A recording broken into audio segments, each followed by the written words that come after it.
কথিত আছে, রাধারানী কৃপা না করলে ব্রজধামে প্রবেশ করা যায় না। রাধারানীর কৃপায় আজ আমরা পরিক্রমা করব গিরিরাজ গোবর্ধন পর্বতকে। দাপর যুগে বৃষ্টির দেবতা ভগবান ইন্দ্রের ক্রোধ থেকে বৃন্দাবন গ্রামের বাসিন্দাদের রক্ষা করার জন্য ভগবান শ্রীকৃষ্ণ তার কনিষ্ঠ অঙ্গুলিতে গোবর্ধন পর্বতকে তুলেছিলেন। গোবর্ধন পূজা বা অন্নকূট উৎসব দীপাবলির একদিন পর উদযাপিত হয়।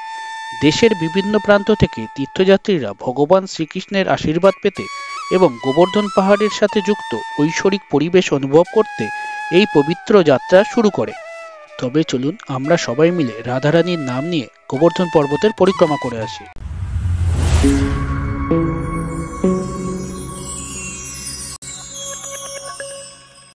সকাল সকাল হোটেলের সামনে দিয়ে ব্যাটারি রিক্সা নিয়ে বেরিয়ে পড়লাম মথুরা বাসস্ট্যান্ডের উদ্দেশ্যে। ভাড়া পড়ল মাথা পিছু 10 টাকা। মথুরা বাসস্ট্যান্ড থেকে গোবর্ধন বাসস্ট্যান্ডের দূরত্ব প্রায় 23 কিলোমিটার। মথুরা বাসস্ট্যান্ড থেকে একটি প্রাইভেট বাসে বসে পড়লাম গোবর্ধন বাসস্ট্যান্ডে যাবার জন্য। ভাড়া পড়ল মাথা পিছু 40 টাকা। মথুরা বাসস্ট্যান্ড থেকে 7টা বেজে 25 মিনিটে আমাদের বাস চলতে শুরু করলো এবং 8টা বেজে 5 মিনিটে গোবর্ধন বাসস্ট্যান্ডে এসে পৌঁছালাম। সময় লাগলো প্রায় 35 মিনিট। গোবর্ধনের বাসস্ট্যান্ড। গোবর্ধন বাসস্ট্যান্ডের কাছে অনেক ব্যাটারি রিক্সা দেখতে পাবেন। আমরা একটি ব্যাটারি রিক্সা নিয়ে রাধারানীর নাম নিয়ে বেরিয়ে পড়লাম গোবর্ধন পরিক্রমার জন্য। ভাড়া পড়ল মাথা পিছু 100 টাকা। যাদবপুর प्रॉपर। हाँ, हमने बहुत रहा कोलकाता में। अच्छा, हम जीतपुर में रहा था। जीतपुर जीतपुर यात्रा होता है। हाँ, दूध का काम था ना पहले वहाँ पे।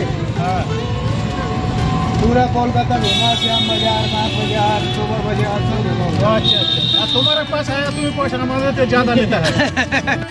গোবর্ধন পর্বতের চারপাশে পরিক্রমার দূরত্ব প্রায় 21 কিলোমিটার। এই 21 কিলোমিটার পরিক্রমার সময় বিভিন্ন মন্দির দর্শন হয়।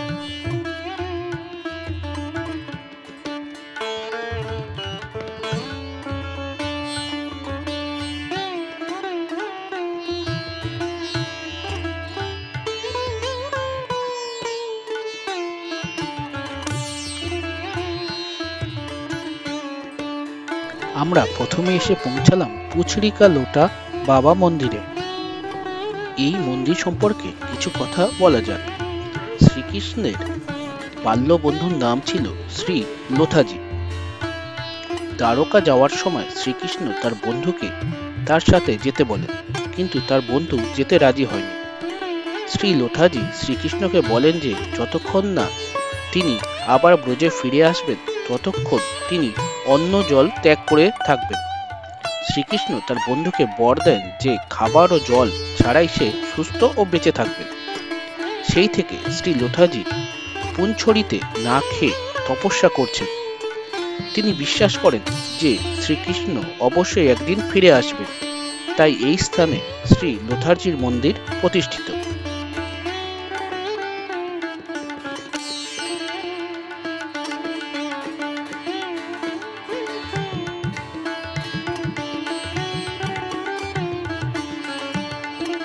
চলার পথে রাস্তায় অনেক বাদর দেখতে পাবেন।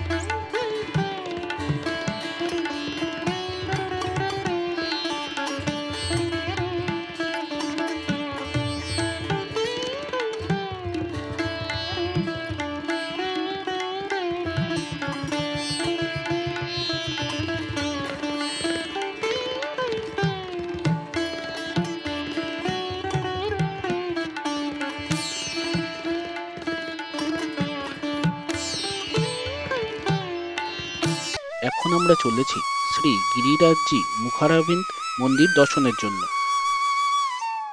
মন্দিরে চলার পথে অনেক দোকান আপনারা দেখতে পাবেন। এখানে দুধ, মিষ্টি, মাখন বিক্রি হচ্ছে। মুখারাবিন্দ মন্দির গোবর্ধনের জাতিপুরা গ্রামে অবস্থিত। এই স্থানটি ভগবান গিরিরাজের আবির্ভাব স্থান হিসাবে পরিচিত। এই স্থানেই শ্রীকৃষ্ণ গোবর্ধন পর্বতকে তার কনিষ্ঠ অঙ্গুলিতে তুলে ধরেছিলেন।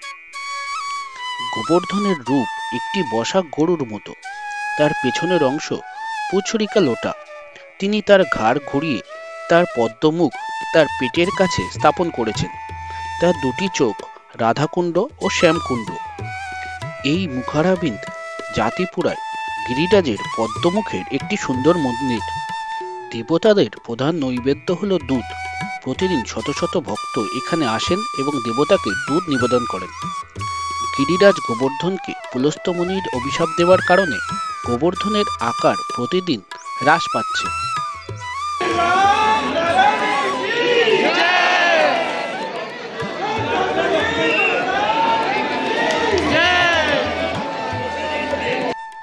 ব্রজধাম ত্যাগ করার সময় শ্রীকৃষ্ণ গোপী ও ব্রজবাসীদের অনুরোধে এখানে বছরে 6 মাস ঘুমানোর প্রতিশ্রুতি দেন। শ্রীকৃষ্ণ প্রতি বছর বসন্ত পঞ্চমী থেকে দশেরা পর্যন্ত 6 মাস এখানে বিশ্রাম নিতে আসেন। এই মন্দিরের দর্শনের সময় হল সকাল 5:30 থেকে 11টা এবং সন্ধ্যাবেলা 4টে থেকে 10টা অবধি।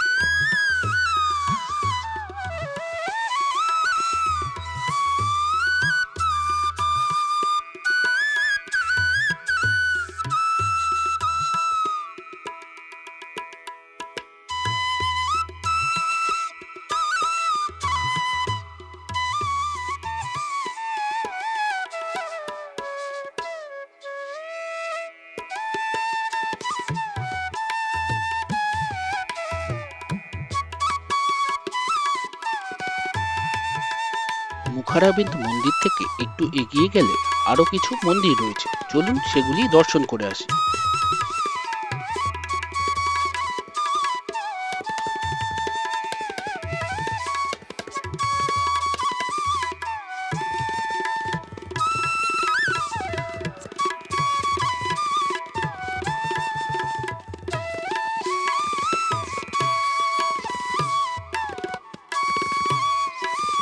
ব্রজের রাজা শ্রী দাউ দাদাজি অর্থাৎ বলরামজির মন্দির।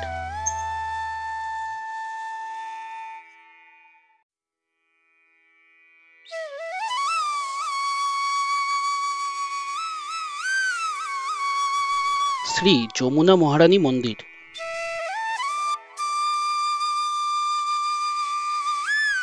এখন আমরা চলেছি শ্রী শ্রীনাথজি মন্দির দর্শন করার জন্য।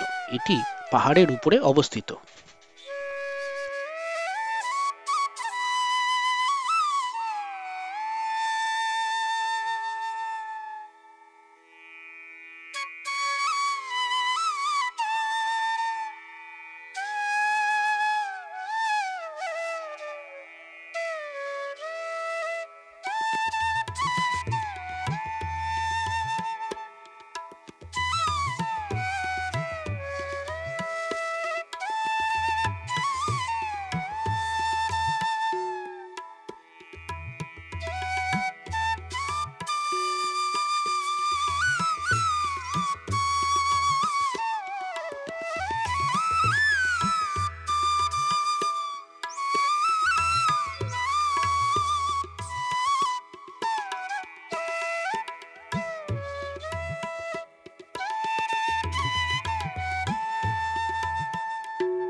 এসে পৌঁছালাম শ্রী শ্রীনাথজি মন্দিরে।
এখন আমরা চলেছি রাধাকুণ্ড ও শ্যামকুণ্ড দর্শন করার জন্য।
রাধাকুণ্ড। মথুরার রাজা কংস বালক কৃষ্ণকে হত্যা করতে একের পর এক রাক্ষস পাঠাতে থাকেন। বালক কৃষ্ণ সমস্ত রাক্ষসকে একাই বধ করে। কংস কৃষ্ণকে বধ করার জন্য অরিষ্টাসুরকে পাঠান। বালক কৃষ্ণ সেই সময় মাঠে গরু চড়াচ্ছিলেন। তাই দেখে অরিষ্টাসুর বাছুরদের রূপ ধরে কৃষ্ণের গরুর দলে মিশে যান। কৃষ্ণকে হত্যা করার সুযোগ খুঁজতে থাকে। কিন্তু কোনো সুযোগ না পেয়ে অরিষ্টাসুর ছোট ছোট বাছুরগুলিকে হত্যা করতে আরম্ভ করে। কৃষ্ণ গরুর দলে লুকিয়ে থাকা অরিষ্টাসুরকে চিনতে পারে, তাকে মাটিতে আছড়ে ফেলে হত্যা করেন। এই ঘটনার কথা জানতে পেরে রাধারানী বলেন যে অরিষ্টাসুর দানব হলেও সে গরুর রূপ ধারণ করেছিল। গো হত্যা করা মহাপাপ, সুতরাং সেই পাপ থেকে মুক্তি পেতে কৃষ্ণকে সব তীর্থের বিভিন্ন নদীতে স্নান করতে হবে। নারদ মুনির পরামর্শে কৃষ্ণ সব তীর্থক্ষেত্রকে ব্রজে আহ্বান করেন। সব তীর্থ জলের রূপ ধরে আবির্ভূত হলে কৃষ্ণ তার বাঁশি দিয়ে মাটি খুঁড়ে নির্মিত করেন কুণ্ড। রাধাকে খুশি করতে সেই জলে স্নান করে গোহত্যার পাপ থেকে মুক্ত পান শ্রীকৃষ্ণ। কৃষ্ণের গায়ের রং অনুসারে সেই কুণ্ডের জলের রং হয়ে যায় কালো। এই জলাশয়টি শ্যামকুণ্ড নামে পরিচিত। শ্যামকুণ্ডের বিপরীতে রাধারানী তার সখীদের নিয়ে নিজের হাতের চুড়ি দিয়ে মাটি খুঁড়ে আরও একটি কুণ্ড নির্মাণ করেন। সেই কুণ্ডে কৃষ্ণের শ্যামকুণ্ডের পবিত্র জলে পরিপূর্ণ হয়। রাধারানীর গায়ের রং অনুসারে এই কুণ্ডের জল সাদা। কুণ্ডটিকে রাধার নামে নামকরণ করে রাধাকুণ্ড রাখা হয়, যা কঙ্গনকুণ্ড নামেও পরিচিত। কৃষ্ণ অতঃপর রাধাকুণ্ডে স্নান করেন এবং ঘোষণা করেন যে যে কেউ রাধাকুণ্ডে স্নান করবে তার প্রতি রাধারানীর যে তীব্র প্রেম আছে তিনি তা আশীর্বাদ রূপে প্রাপ্ত হবেন। একইভাবে রাধারানীও শ্যামকুণ্ডে স্নান করে ঘোষণা করেন যে যে কেউ শ্যামকুণ্ডে স্নান করবে সে তার প্রতি কৃষ্ণের যে ভালোবাসা আছে তা পেয়ে সে ধন্য হবে।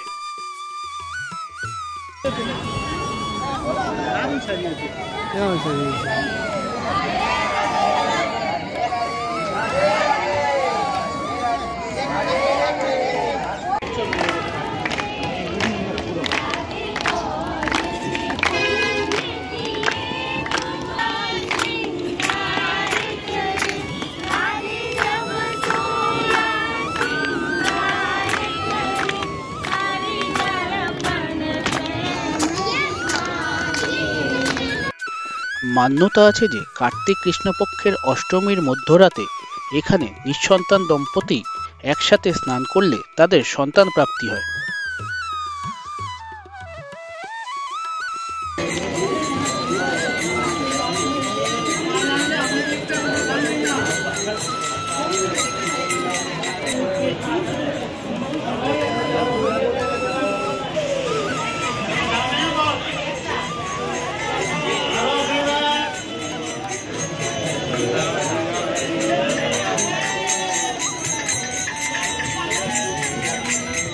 এইদিকে হলো শ্যামকুণ্ড আর এইদিকে রাধাকুণ্ড। শ্যামকুণ্ড এটা।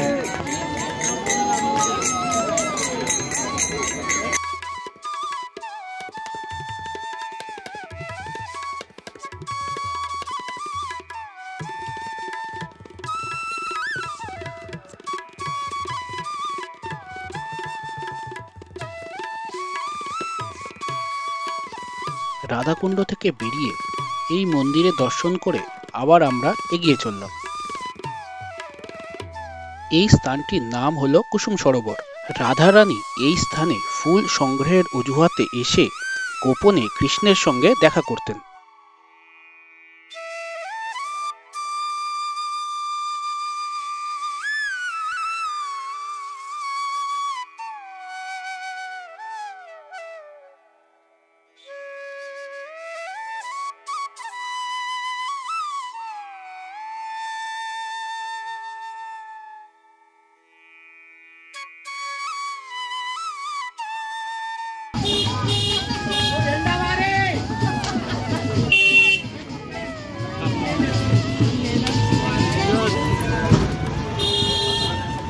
আমরা পরিক্রমা মার্গের একদম শেষে এসে পৌঁছেছি।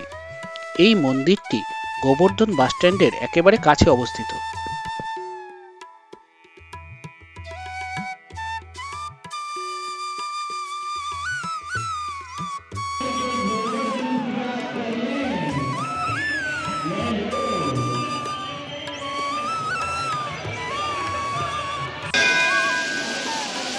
ये आपकी व्यवस्था है, इसमें सहयोग करें।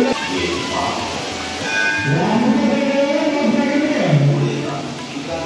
हमारे इस बच्चे इसीलिए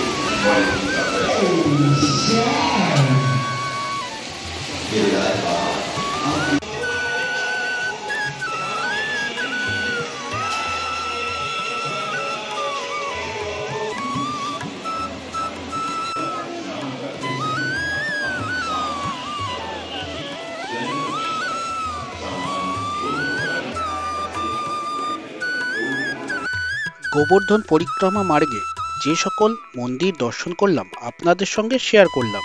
আশা করি ঘরে বসে আপনারা গোবর্ধন পরিক্রমার আনন্দ পেয়েছেন। কোথাও কিছু ভুল বলে থাকলে নিজ গুণে ক্ষমা করে দেবেন। রাধে রাধে।